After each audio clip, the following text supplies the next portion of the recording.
The Health Insider, Quality of Life. Hai, sekarang kita di The Health Insider, satu-satunya channel kesehatan dengan informasi terlengkap dan terbaik di Indonesia. Kita sekarang balik lagi dengan Dr. Eko. Halo dok. Halo. Sebelumnya kita sudah bahas mengenai COVID.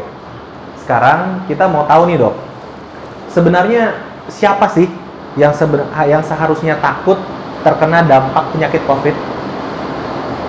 Sebenarnya semua orang bisa terkena COVID, tetapi yang penting tidak menimbulkan gejala, karena kalau gejala itu bahkan bisa sampai kematian.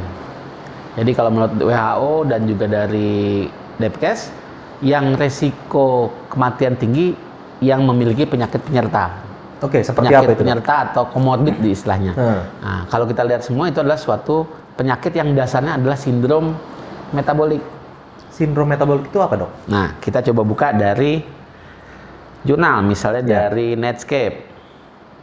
Netscape bilang, gejala sindrom metabolik adalah hipertensi, tensi tinggi, hiperglikemi, gula darah tinggi, hipertrigliserid, dia trigliserid dalam darahnya tinggi, dan HDL yang rendah. Jadi kolesterol bagus tetapi jumlahnya rendah dalam tubuh.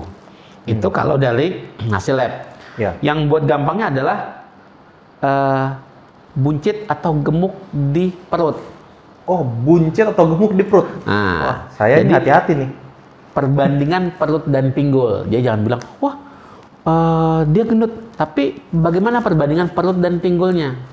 Oh, jadi ada yang gendut, tapi sebenarnya perut dan pinggulnya itu perbandingannya sesuai? Masih lebih aman. Oke. Nah, jadi ada kan seperti apa tuh? Badannya kurus tapi perutnya ya kayak orang sering peminum bir gitu ya. Wah, iya. Wah, perut gentong orang bilang. Nah, iya, banyak teman saya gitu tuh. Perbandingan perut dan pinggul. Untuk pria, perbandingannya 0,9. Jadi lingkar perutnya maksimal 0,9 kali lingkar pinggulnya.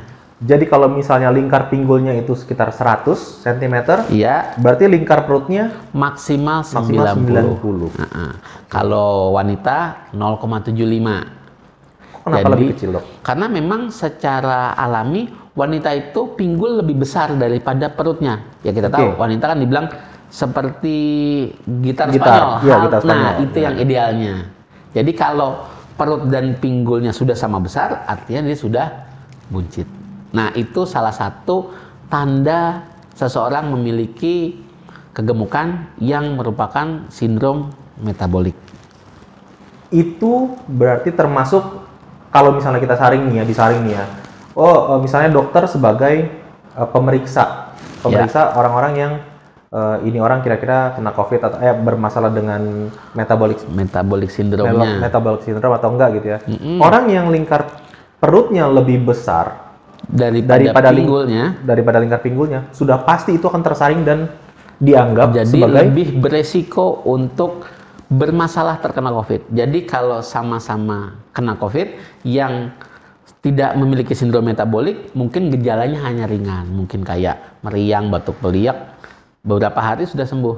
Tetapi kalau memiliki sindrom metabolik, gejalanya bisa parah bahkan sampai kematian. Oh gitu ya. Jadi memang lebih berbahaya yang ada penyakit penyerta dan lingkar perutnya lebih besar ya. Salah satunya adalah ya teman-teman ya, gejala sindrom metabolik. Oke. Kalau begitu apakah sudah pasti orang yang lingkar perutnya lebih kecil daripada lingkar pinggulnya sudah pasti lebih sehat? Kalau atau tidak ada metabolic syndrome? Namanya dalam ilmu kedokteran tidak ada yang pasti. Tidak ada yang pasti. Tapi kebanyakan dengan angka segitu terjadi masalah itu. Nah, kalau sudah badan bagus, lingkar perut bagus, baru kita periksa tadi lab-labnya. Bagaimana kadar gula darahnya, bagaimana trigliseridnya, bagaimana HDL-nya.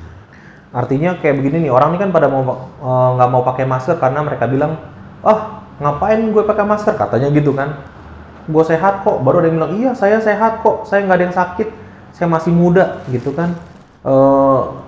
Tapi selama dia ada metabolic syndrome tadi, contohnya lingkar perutnya perbandingannya tidak sesuai, itu dia termasuk orang yang beresiko. Nah, ada orang yang latihan tiap hari, wow, badannya bagus, lingkar perutnya lebih kecil daripada lingkar pinggulnya. Dia bilang, oh kalau begitu saya boleh nggak pakai masker. Itu Jadi bagaimana? lebih bagus. Iya, lebih bagus. Tapi kita lihat tadi lab-labnya gimana? Apakah benar dia terkena sindrom metabolik?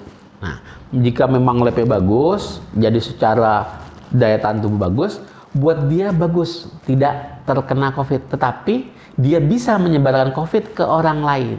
Artinya dia bisa terkena tapi menjadi orang tanpa gejala. Tanpa Begitu gejala, maksudnya. itu malah lebih berbahaya lagi karena dia merasa sehat, dia berkeliling ke semua orang dan membagikan kuman dari dirinya yang dia merasa sehat. Jadi Oke. tetap kita anjurkan memakai masker. Masker ya.